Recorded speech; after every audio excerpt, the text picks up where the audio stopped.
money-minded kung saan pwede kang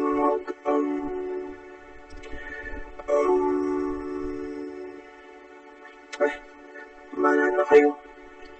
Just have fun. Bago natin simulan ng vlog na to, isipin mo lagi na magkakapera ka. Alright? Let's go! Paano nga ba gumawa ng YouTube account? Kung may balak ka or may plano ka na maging vlogger, kung gusto mong tumulong sa mga tao, gusto mo silang ma-influence, gusto mong gawin yung passion mo at ipakita sa buong mundo, pero nahihiya ka, perfect na perfect sa'yo paggawa ng YouTube or pagiging vlogger.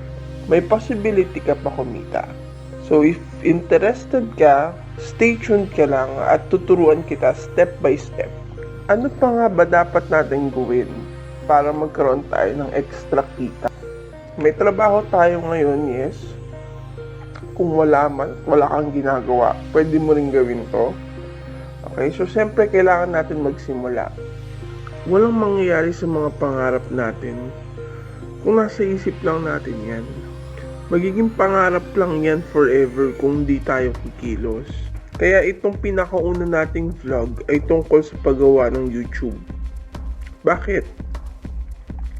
Kasi dito lahat magsisimula. Simple pakinggan, di ba? Pero yan ang pinakamahirap gawin, ang simulan.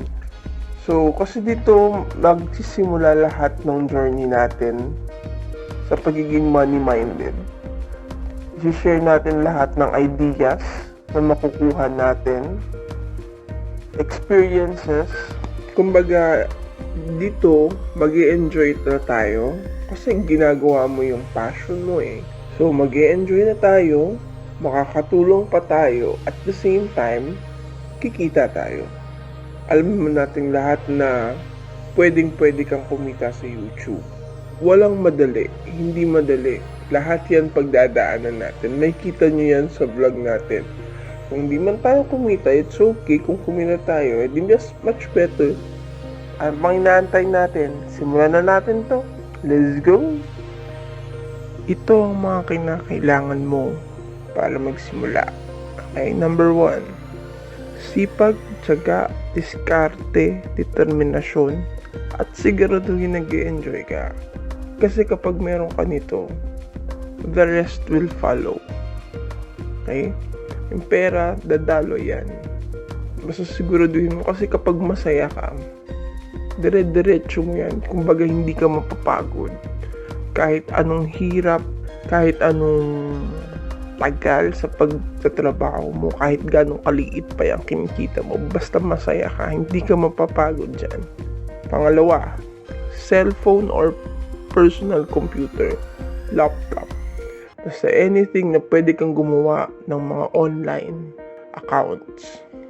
Pangatlo, syempre internet connection. Mas mabilis, mas maganda.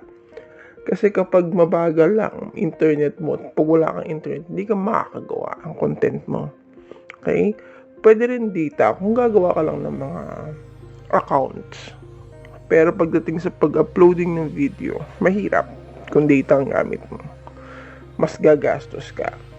So, kung stable ang internet mo, better. Pang-apat, so huwag ka na mag-isip ng kung ano pa. Kung feeling mo sasaya ka dyan, simulan mo na. Ngayon na. Okay? Alright. Let's go. Simplihan lang natin. Meron tayong 4 na steps para makagawa ng YouTube account. So, first step is magke-create po tayo ng Gmail account. Punta tayo sa www.gmail.com, then create an account. Click nyo lang po yung create an account. Okay, then sagutan lang yung mga kailangan sagutan. Next. Sagutan lang. Then pagkatapos, next ulit. Then ito po yung privacy and terms nila. Pwede nyo po siyang basahin. And if you agree, click nyo lang po I agree. So, simple. Tapos ng step 1. Step 2. Okay? Kailangan natin i-link ang ating Gmail account sa YouTube account. Punta naman kayo sa www.youtube.com and then click po yung sign in. So, piliin lang yung ginawa mong Gmail account. Lagay mo yung password mo and then after po nun, confirm and then okay, tapos na agad yung step 2 natin. Meron na tayong Gmail account. Na-link na po natin yung Gmail account sa YouTube account. So, ang next step na gagawin natin is step 3. Mag-create na tayo ng channel. Click lang po yung bilog dun sa taas, sa right side corner ng screen. Meron pong drop down na lalabas. Click lang po yung create a channel. Sabi dito, your creator journey begins. So, excited na, nakaka-excite, di ba? Yung feeling, pag nakikita mo na ganyan, parang lahat ng ideas mo, gusto mo nang ilagay. Pero step by step lang tayo, kaya hinay-hinay lang. So, get started. Pwede po kayong mamili dito na use your name or use a custom name. So, ang pinagkaiba po dito, kapag yung use your name, ito po yung gagamitin mo yung sarili mong pangalan. Pero kung meron kang ibang page na gustong i-promote or brand, ang gagamitin mo po yung use a custom name. Okay? Pero this time, ang sinelect po natin is use your name. Mapupunta na po tayo sa ating YouTube Studio. So, yung mga dating vloggers po ang gamit ata nila is classic. So, ito dito, pag-create natin, dahil nga 2021 tayo nag-start. So, bagong studio na tayong maaabutan natin. Ayan na. Meron na po tayong channel. So, welcome to your channel. So, again, meron tayong step 1. Nag-create tayo ng Gmail. Step 2, nilink natin yung Gmail natin sa YouTube. Step 3, nag-create po tayo ng channel. And nasa last step na tayo. Ang bilis, di ba mga ka-MM? So, step 4, siyempre, isa sa goal natin is kumita yung video natin.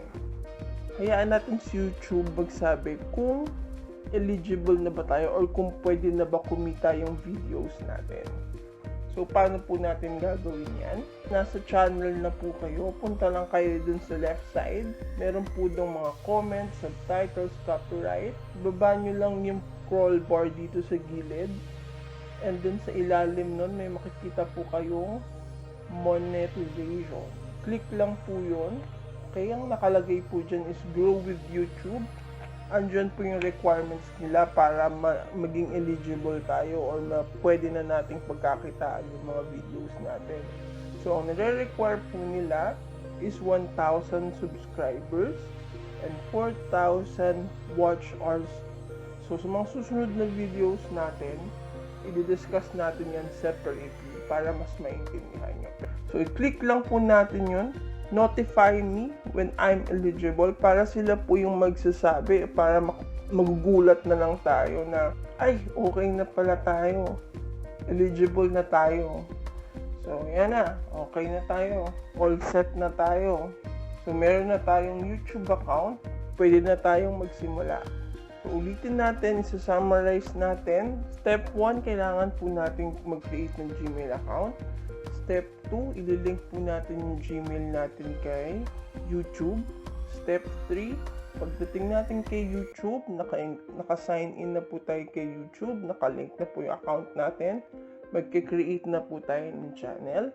And then step 4, once na may channel na tayo, pupunta tayo sa monetization and then i-click natin yung notify when eligible na po tayo. Simple, di ba? Kung nagustuhan niyo po ang ating video, huwag niyo pong kalimutan mag-like, mag-share, at mag-subscribe sa ating channel para updated po kayo. Thank you!